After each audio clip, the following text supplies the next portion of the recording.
partir du moment où on est né, tout le monde a le droit d'être heureux, de vivre de ce qu'il aime et de pouvoir générer du revenu avec une activité qui le passionne. Qui a dit qu'aujourd'hui, les passions, ça devait juste être le dimanche, quoi, non ?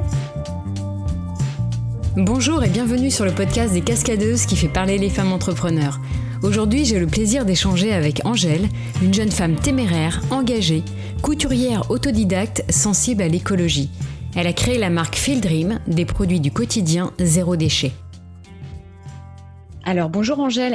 Alors, est-ce que tu pourrais te présenter et expliquer un petit peu ton parcours ? Alors, bonjour Cindy.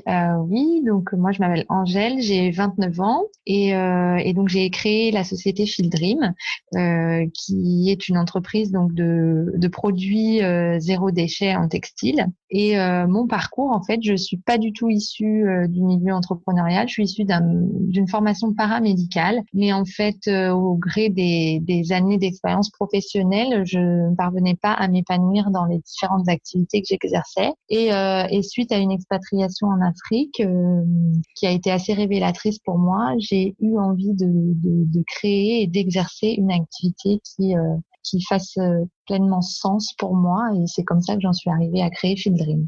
D'accord. Et alors, à quelle occasion tu as pu partir en Afrique ? Enfin, pour quel projet, quel contexte ? Eh bien, à l'époque, je travaillais en pharmacie et j'étais un peu découragée par mon travail. J'avais plus envie de faire ce travail, mais je savais pas pour l'instant quoi faire d'autre. Et du coup, j'ai décidé de quitter mon poste en pharmacie et donc partir m'expatrier en Afrique pour faire du bénévolat dans une pouponnière. Et alors, qu'est-ce qui s'est passé à ce moment-là quand tu es partie en Afrique ?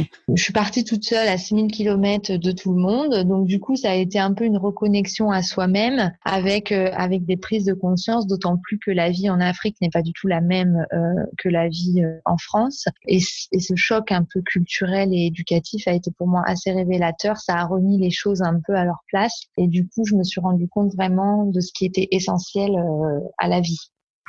Et c'est là-bas que Fieldream a émergé, ou en tout cas que tu as commencé à te dire peut-être que j'aimerais travailler sur un projet qui ait du sens pour moi et qui me tienne plus à cœur. Oui, c'est là-bas que ça a commencé, puisqu'en fait là-bas, j'ai été un peu au tout départ un peu choquée de voir tous les déchets plastiques qui envahissaient les champs. Il faut savoir que là-bas, ils n'ont pas le ramassage des poubelles comme on peut avoir chez nous ici. Et donc du coup, tous les déchets sont à l'air libre. Et il y avait des champs entiers de déchets plastiques, donc les leurs, mais aussi les nôtres qui finissent là-bas. Et en fait, je me suis dit, mais c'est pas possible de continuer comme ça. Il faut prendre le problème du plastique à la base, en fait. Et tous ces plastiques jetables, c'était des choses qu'on utilisait pas longtemps et qui finissaient dans la poubelle. Et donc, du coup, j'ai commencé à réfléchir, mais comment est-ce qu'on peut éviter d'utiliser ces plastiques-là ? Et alors, Fieldream, qu'est-ce que c'est exactement ? Qu'est-ce que tu proposes comme type de produit ? Eh ben, Fieldream, c'est des articles du quotidien, lavables et réutilisables. Donc, ça va être toutes les choses, en fait, qu'on peut jeter au quotidien dans une poubelle, que moi, je fabrique lavables et réutilisables. Donc, par exemple, ça va être les cotons à démaquiller, les essuie-tout, les serviettes hygiéniques pour les femmes, on a les petits pochons pour les savons, on a les coloriages lavables pour enfants. Voilà, c'est en fait la réflexion, c'est de regarder qu'est-ce que je mets dans la poubelle et ce que je jette, est-ce que je peux en faire un produit lavable, réutilisable et durable. Et tu as gardé du coup une note africaine ou pas par rapport à... Par rapport à mes produits ? Oui. Non, on va pas particulièrement retrouver le côté africain dans mes produits au niveau de choix des tissus ou des couleurs, bien que les tissus soient colorés. Ouais. Ce que je peux dire qui est resté de l'Afrique dans mon projet, c'est vraiment la simplicité et la joie, en fait, la joie et le sourire que je peux avoir au quotidien. Ça, c'est vraiment quelque chose que j'ai retenu de là-bas, puisque là-bas, la misère est beaucoup plus prononcée qu'ici. Et malgré tout, les gens, ils ont le sourire. Donc, ça fait relativiser.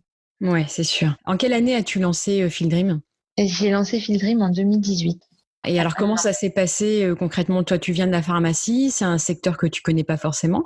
Comment tu as fait, en fait, pour t'acculturer à cet univers ? Eh bien, en fait, j'avais donc envie de créer un projet qui faisait du sens pour moi et la couture était ma passion. Et les valeurs écologiques, c'était important pour moi aussi. Donc, du coup, j'ai voulu essayer de combiner un peu tout ça pour faire une activité dans laquelle je vais m'épanouir et dans laquelle surtout je ne vais pas m'ennuyer. Et c'est comme ça que j'ai décidé de créer des produits en textile zéro déchet qui vont justement éviter de produire du déchet ou d'utiliser des substances toxiques. Je me suis fait accompagner dans le projet entrepreneurial puisque moi, j'avais aucune expérience dans la création d'entreprise. Et j'ai eu la chance de participer à Make the Choice, qui est un concours pour les jeunes entrepreneurs de moins de 30 ans qui n'avaient pas de diplôme dans les études supérieures, bac plus 2, 3, 4, 5. Et en fait, donc ce concours, c'était à la base 100 jeunes qui avaient une idée de projet, qui postulaient. Et en fait, il y avait des étapes de sélection. Et à la fin, il en restait 5. Et les 5 lauréats avaient une dotation de 5 000 € pour lancer leur projet. Et un accompagnement en fait à la création de leur entreprise. Et moi, avec mon projet de Field Dream, j'ai fini dans les 5 lauréates. Donc vraiment, ça m'a permis de rentrer dans un circuit d'accompagnement à la création parce que en fait, tout seul, c'est très compliqué. Et oui, c'est sûr. Et tu as été accompagnée par qui exactement? Enfin, quel type de profession? Alors, j'ai été accompagnée tout d'abord par un coach parce que les 100 jeunes qui participaient au concours étaient chacun coachés par un coach entrepreneur. Donc, moi, c'était un coach qui était issu de la distribution, qui dirigeait un magasin de distribution. Et ensuite, après, j'ai intégré un incubateur. Donc là, du coup, c'est une structure d'accompagnement et de développement d'entreprise. Et là, en fait, on côtoie plusieurs corps de métier puisque selon nos besoins, on peut rencontrer des experts dans tel ou tel métier. On fait des ateliers pour apprendre à construire un plan financier. On a des ateliers sur les assurances, sur tout ce qui est législatif, réglementaire, communication, marketing. Enfin voilà. Ouais, des questions qui sont pas évidentes quand t'es pas dans le milieu et ça demande d'avoir beaucoup de connaissances d'un coup. Enfin, en tout cas, d'acquérir pas mal de compétences quand tu es chef d'entreprise. C'est ça. Et en fait, la difficulté, c'est que quand on crée une entreprise, voilà, on devient chef d'entreprise. Et en fait, il faut savoir un peu tout faire dans son entreprise. Parce qu'en général, quand on démarre, on n'a pas forcément le budget pour avoir une personne qualifiée dans chaque domaine de l'entreprise. Mais en même temps, c'est hyper intéressant puisque ça nous permet aussi de nous familiariser avec tous les domaines qui touchent notre entreprise. Et je pense que c'est important vraiment, et là, c'est mon expérience qui parle, mais vraiment d'apprendre un peu le marketing, d'apprendre la communication, d'apprendre la comptabilité, d'apprendre le juridique parce qu'en fait, il faut savoir ce qui se passe dans notre entreprise, il faut savoir de quoi on parle, voilà. Et en fait, c'est hyper intéressant parce que c'est un apprentissage quotidien. Et moi qui ne supportais pas l'ennui avant dans mes boulots, puisque souvent, au bout d'un certain temps, c'était assez des activités rébarbatives, c'était toujours la même chose, on délivre des ordonnances, enfin voilà. Et là, vraiment, chaque jour, j'apprends quelque chose. Mais ça, c'est sûr que le métier d'entrepreneur est passionnant, hein, que du coup, tu dois être partout à la fois. Et puis, tu crées ton activité, tu innoves tous les jours. Donc, forcément, il n'y a aucun jour qui se ressemble, j'imagine. C'est ça. C'est vraiment, comme tu dis, c'est vraiment une création. Tous les jours, en fait, on crée l'entreprise qu'on a envie d'avoir. Depuis 2018, tu as réussi alors à monter ta marque, tes produits, à te faire connaître. Avec un peu de recul aujourd'hui, est-ce que tu es contente en fait de tout ce chemin parcouru? Alors oui, je suis contente du chemin parcouru puisque c'est vrai que si je me remets un an en arrière et que je me vois aujourd'hui, il y a eu énormément de choses qui ont évolué. Après, je pense que tout entrepreneur va penser que ça va jamais assez vite ou voilà, parce qu'en fait, il y a beaucoup d'obstacles aussi dans un parcours entrepreneurial et je pense qu'il faut s'y préparer en amont. C'est-à-dire que en général, quelque chose que l'on prévoit pour un mois, ça va souvent être au bout d'un mois et demi. Il faut être assez souple avec soi-même, ne pas être trop exigeant parce qu'en fait des contretemps, des imprévus, il y en a un peu tout le temps. Quand tu parles d'obstacles, d'imprévus, c'est quoi? C'est des glissements de délai, par exemple? Ça va être si vous avez une production à faire, par exemple, et que vous commandez vos matières premières, il y a un problème chez le fournisseur, il vous livre que 15 jours après, ça vous met 15 jours de retard dans la prod. Du coup, ça veut dire qu'au niveau de la distribution de la vente, ça va être retardé encore. Donc, c'est ces choses-là, en fait, c'est des éléments qui dépendent pas forcément de vous. Et en fait, c'est ça aussi qu'il faut apprendre à gérer, c'est comment on gère ces imprévus-là. Après, moi, je suis contente de mon parcours que j'ai fait depuis 1 an. Il faut savoir que moi, je gérais absolument tous les aspects jusqu'à il n'y a pas tellement longtemps, c'est-à-dire production, vente, comptabilité, gestion. Voilà, c'était assez compliqué. Ce qui fait que quand j'étais en phase de production, j'étais pas en phase de vente, et quand j'étais en phase de vente, j'étais pas en phase de production. Ça faisait un peu des vagues. Mais en fait, cette étape-là, c'était important puisqu'aujourd'hui, j'ai réussi à structurer mon organisation. Ma production, elle est sous-traitée maintenant par des couturières indépendantes qui partagent les mêmes valeurs que moi, qui travaillent pas très loin de chez moi, donc ça reste vraiment une production locale. Comme ça, moi, je me consacre davantage à la démarche commerciale, à la gestion et au développement. Et la couture te manque pas trop, du coup?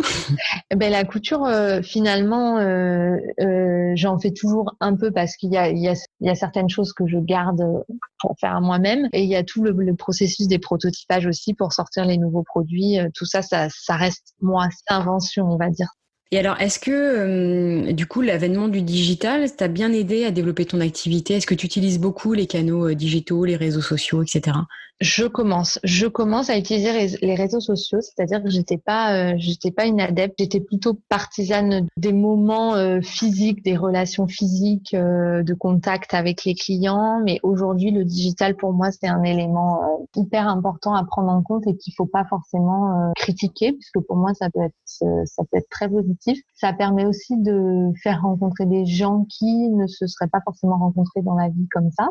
Moi, j'ai rencontré plein de gens grâce au digital qui m'ont permis aussi d'avancer dans mon projet et dans ma structuration d'entreprise. Donc pour ça, je dis merci. Pour la création, le fait de se faire connaître ses produits, c'est intéressant. Après, il faut vraiment les utiliser correctement. C'est-à-dire que moi, je suis en train de me former à Instagram, par exemple, puisque Instagram, pour moi, c'était une science inaccessible. Ouais.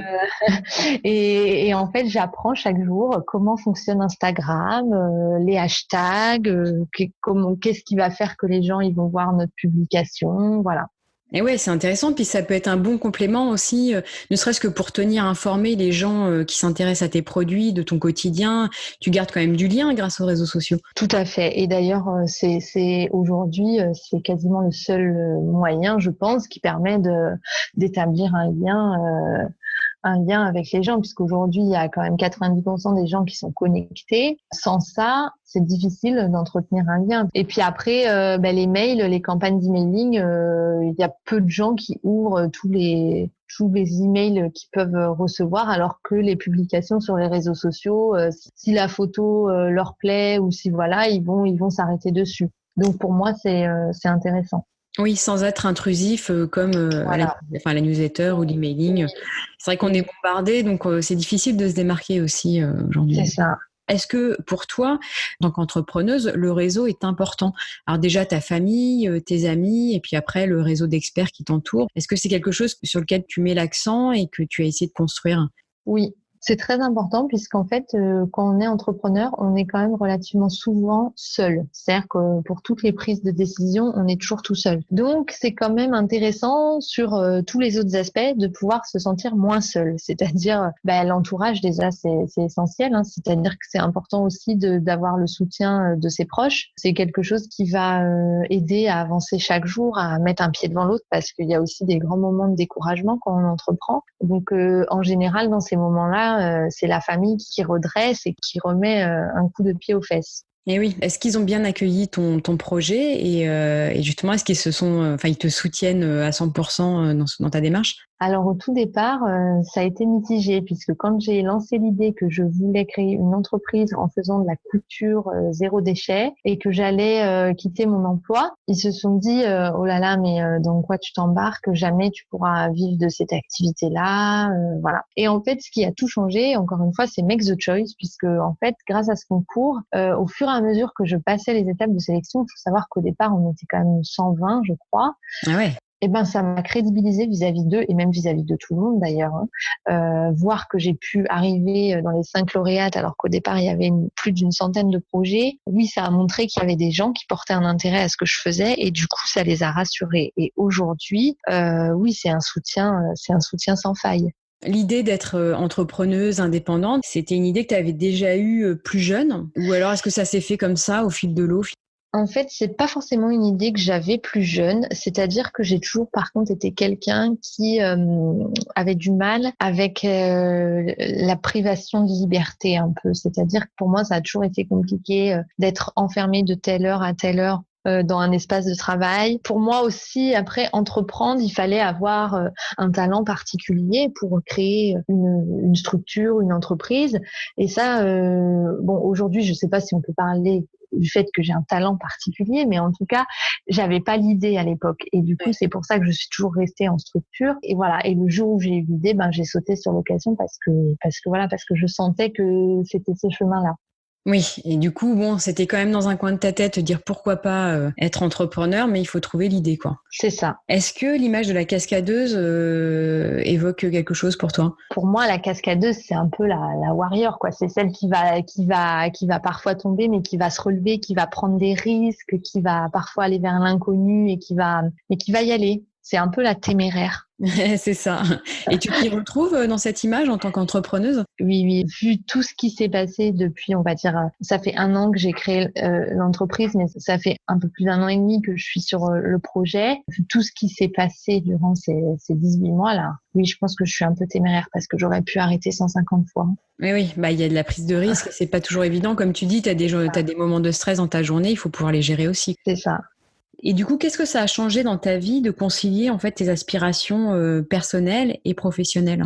Tout. En fait, ça a changé tout dans le sens où c'est comme si, alors je sais pas si tu peux dire, je me suis redécouverte ou je suis enfin devenue qui j'étais. C'est-à-dire qu'avant, j'avais l'impression de n'être qu'une partie de moi-même. Et pour moi, le travail, ça a toujours été important. J'ai le sens de la valeur travail. Ça a toujours été un objectif fondamental de ma vie d'être épanouie dans mon travail parce qu'on y passe beaucoup de temps et parce que pour moi, travailler, ça doit faire sens à nos vies. Et, et pouvoir créer cette entreprise et concilier ses valeurs personnelles avec tout cet aspect professionnel, ça a vraiment été comme si on rassemblait les deux moitiés de moi qui étaient séparées. Et du coup, ça me permet même d'ailleurs d'être moi et de m'exprimer telle que je suis. Oui, et puis du coup, de t'épanouir plus facilement dans ta vie de manière générale, quoi.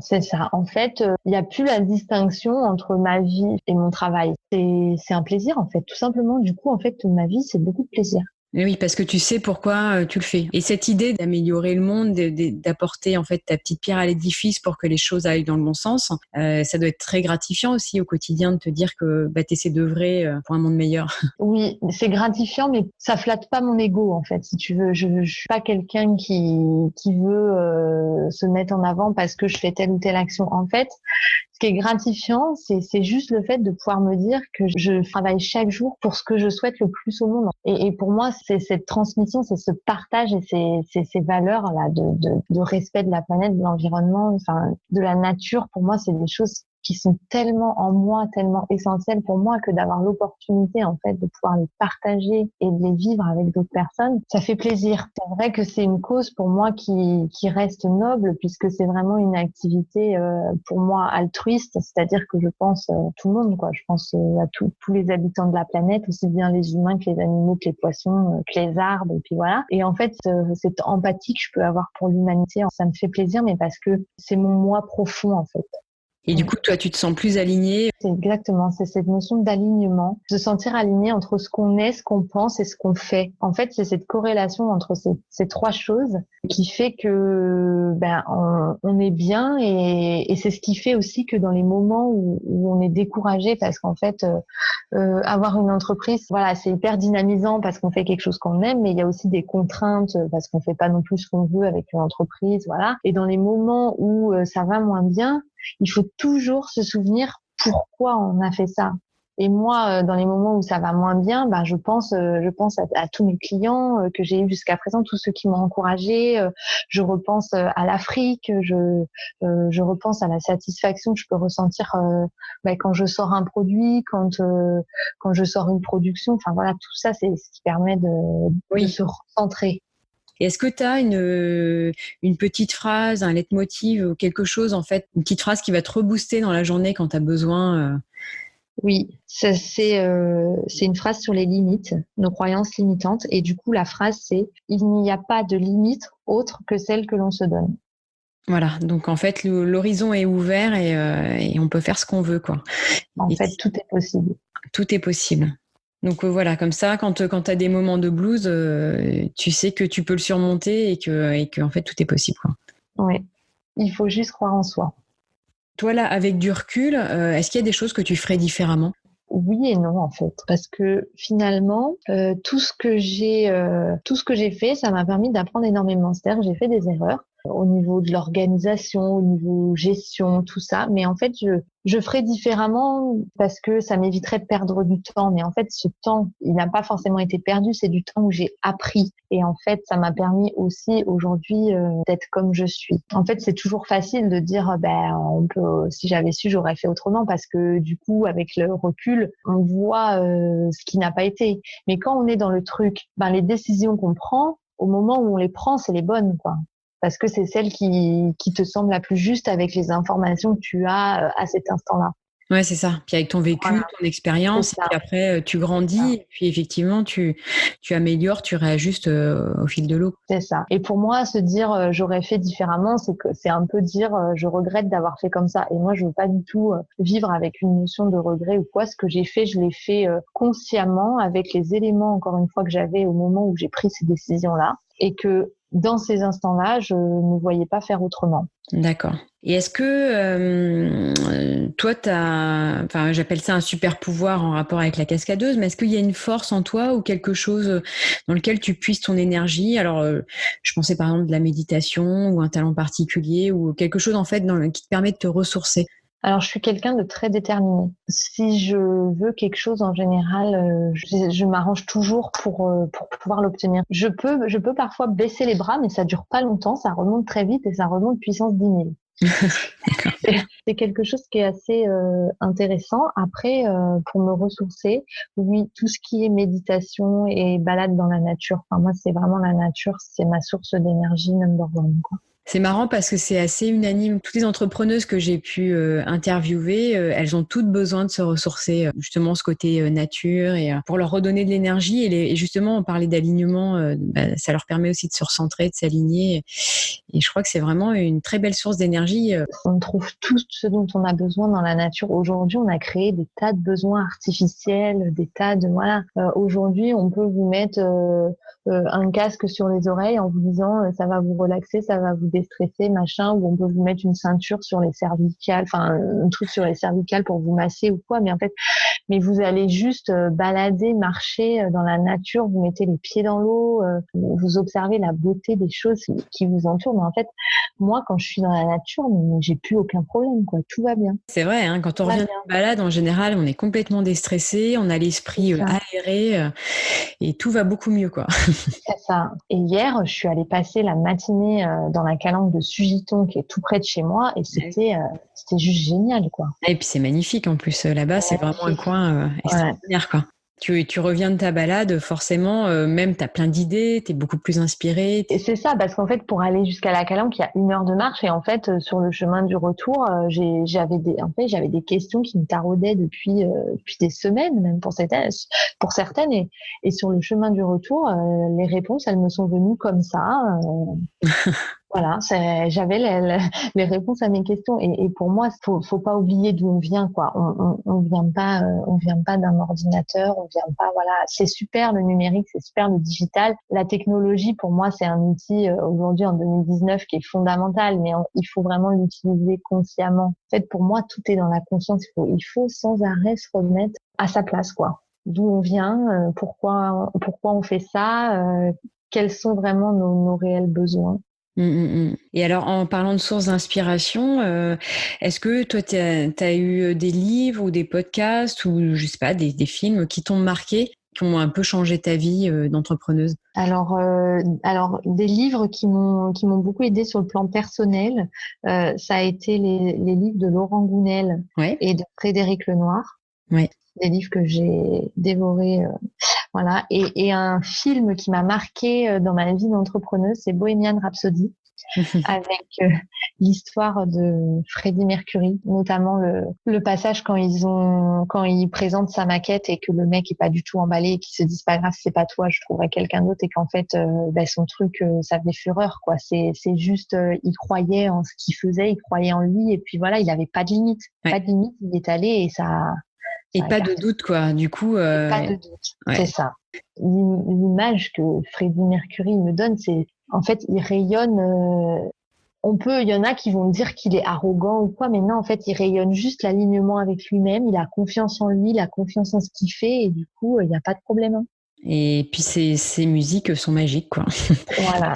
Et là aussi, quand on veut un peu de dose de motivation, écouter ce genre de musique, voilà, ça fait du bien. Ouais, ça fait du bien, très positive en plus, quoi. Enfin, positive, pas toujours dans les contenus, mais en tout cas, il y a toujours une belle énergie qui en ressort. Et voilà, c'est ça. C'est exactement ça. C'est l'énergie que ça peut dégager. Ouais. Et alors, quels sont, toi, tes projets à venir pour Field Dream? Est-ce que tu as des développements en cours? Oui, alors en ce moment, donc je suis en train de développer un concept où je vais promouvoir les produits en vente privée. Donc ça va être lors de ventes à domicile, entre autres, où donc il y aura la présentation des produits et des conseils liés à la démarche zéro déchet. En fait, si les personnes elles ont des questions à titre personnel, pouvoir leur proposer un accompagnement aussi dans leur démarche, parce qu'aujourd'hui, pour moi, l'écologie, la protection environnementale, tout ça, ça passe par l'information et l'accompagnement. C'est-à-dire que moi, j'ai pas du tout envie d'incarner l'entreprise moralisatrice en disant arrêtez de faire ceci, faites plutôt cela. Non. Pour moi, le changement des consciences, il peut intervenir que si les gens ils sont en confiance et que ils sont accompagnés. Parce qu'aujourd'hui, il faut savoir que c'est pas évident pour tout le monde de changer ses habitudes et qu'il y a des gens ils savent pas par où commencer. Ouais. Donc, j'ai envie de les accompagner dans cette démarche-là, avec mon expérience, mes conseils, voilà, et mes produits, en fait, pour les accompagner au quotidien dans la pratique. D'accord, voilà. Ok. Bah, super projet, bravo. Merci. Tu as autre chose à ajouter?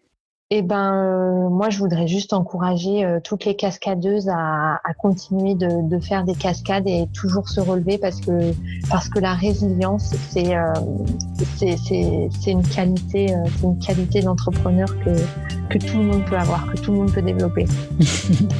Super. Eh ben, écoute, merci beaucoup, Angèle, d'avoir répondu à les questions, et bravo pour ton projet.